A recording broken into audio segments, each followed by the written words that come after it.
Hi, this is Jim and welcome back to my YouTube channel. Ito na nga post ni Barbie Fortesa kaninang umaga. Sabi niya, what I love about Lumipit is that it helps me increase my metabolism and boost my immune system while burning calories. I love it.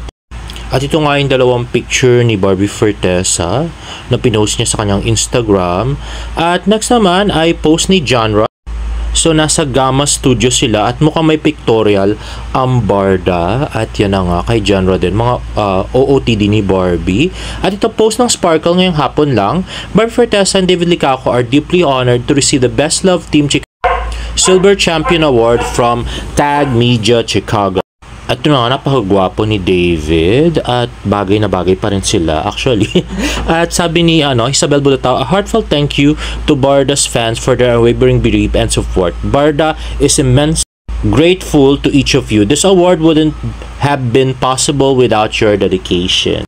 At ito post ni Nathan Perolino sa Twitter, Team Barda shoot today, si Nathan, si Tony Aviles, si Diane, si Isabel, si Genre, at si Nay Fatima. At ito ay short video ng Barda na medyo nakakakilig sana, kaya lang napaka-short at walang audio unfortunately. At dahil nga sa photo ng Barda together ay nag-trending ang hashtag Barda at hashtag David Licauco. Unfortunately, mukhang galit pa rin sila kay Barbie kaya hindi siya pinatrending. At ito naman, post ni John Pinote of course, ang spoiler ng Pulang Araw. Yan, si David kasama yung mga ibang mga hapon yata yan, I don't know. Pero Pulang Araw shoot yan guys. And next ay open letter ni Alt Kamuning kay Barbie. Sabi niya, hey Barbie, I'm your fan. Everyone knows makikipagbardahan ako dito sa X to defend you and GMA. That's how much I love GMA's teen queen noon and now primetime princess. But can I just say something? We get it. Love nyo talaga ang isa't isa. And it's your anniversary, a thread. In fact, super happy ako for you guys. Fan ako ng vlogs nyo ni Jack. You guys are natural. Happy pill ko yung Jojo Y na Trotropayan series nyo. But Barbs, iba na kasi ngayon. Top cheer ka na, may love team ka na, and took for the whole country by storm. Very rare lang yun, Barbs. So I was thinking maybe we could lie low a little bit lang.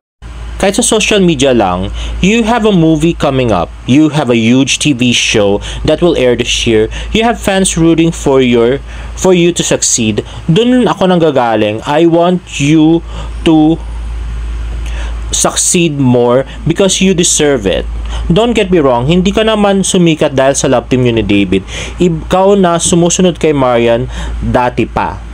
But let's admit it, mas na-amplify yung popularity mo when Barda came. You gain new fans. So I was thinking, sana mas alagaan nyo yun now more than ever. Saying this because I want you to reach your peak.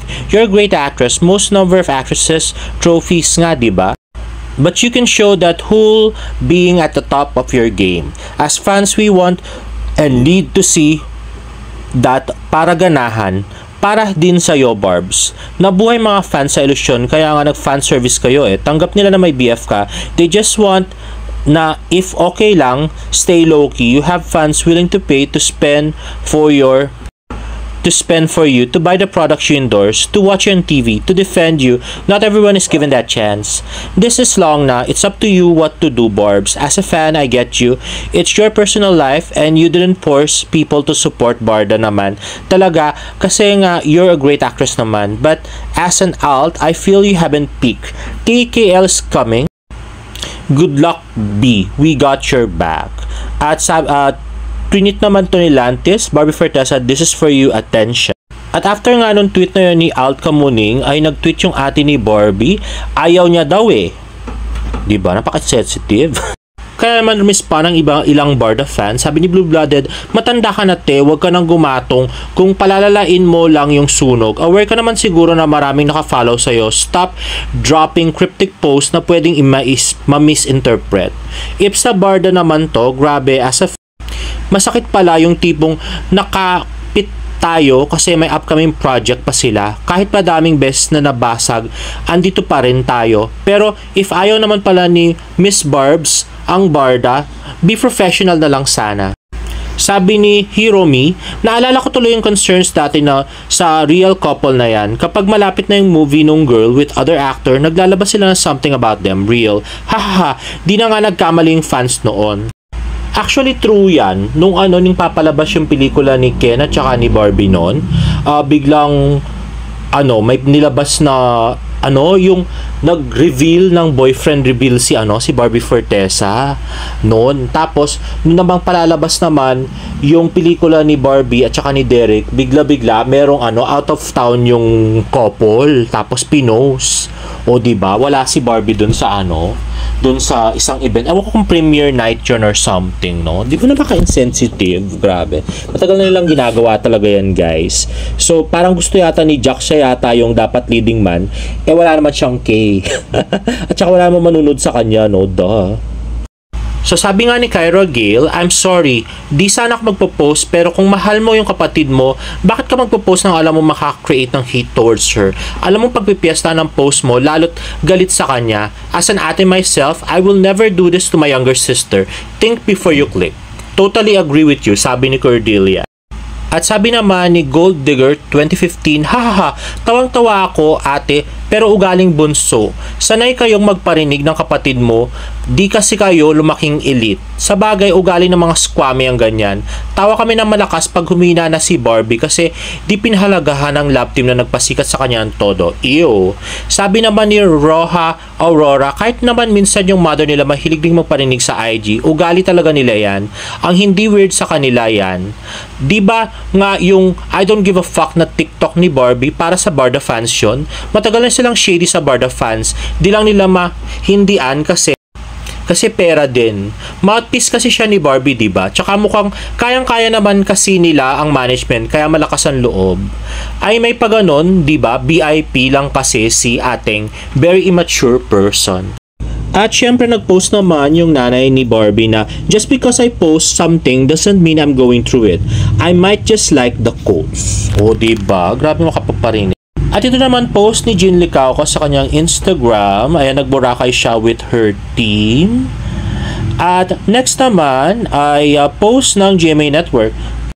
Sabi, Flashback Friday, these are the portraits of Kapuso couples and love teams at the GMA Gala 2023 are just too beautiful. We can't wait to see them walk the GMA Gala 2024 red carpet. Whose ship are you excited to see?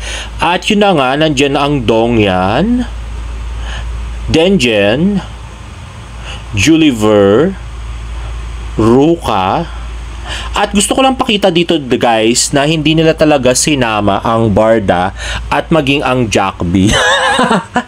Grabe. So, kasi nga, ang daming controversial na nangyari nun at tsaka ngayon nagugulo pa yung fandom dahil nga sa pinagagawa ni Barbie, no? Tingnan mo, pati si Marco Massa at tsaka si Ashley Sarmiento nandito, no? Kabago-bago, di ba? Tapos yung Barda tsaka Jackby wala. Grabe. At next ay, yun na nga, confirm ang bad news. Charot. Ay na nga, nag-post ang uncle ni Kise na si Marion James 05 ng one more week. Kuya Korea SM City Clark.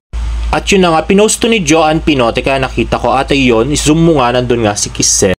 So, same bags nga na pinost ni David Licauco doon sa kanyang Instagram story. At yan yung nagpipirma ng blueprint si David Licauco na pinost kahapon. So, good luck sa Kuya Korea. Ay, nako.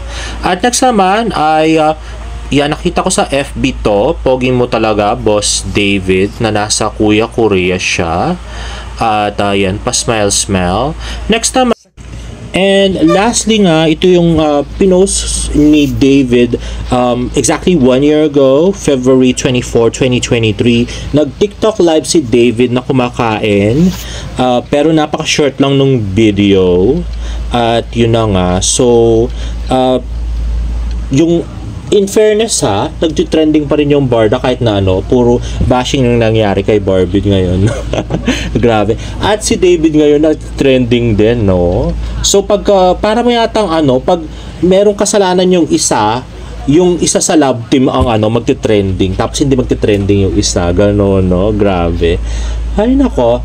Well, Okay, so roller coaster talaga to guys. Actually, expect the worst nga sa Barda, no? So, tatagan nyo lang yung loob nyo kung gusto nyo pang panoorin yung Barda at maging fan. At all, of course, parating na yung pulang araw at yung That Kind of Love, guys. So, if you like this video, please give it a thumbs up and please subscribe to my YouTube channel for more Barda updates. See you in my next vlog. Bye!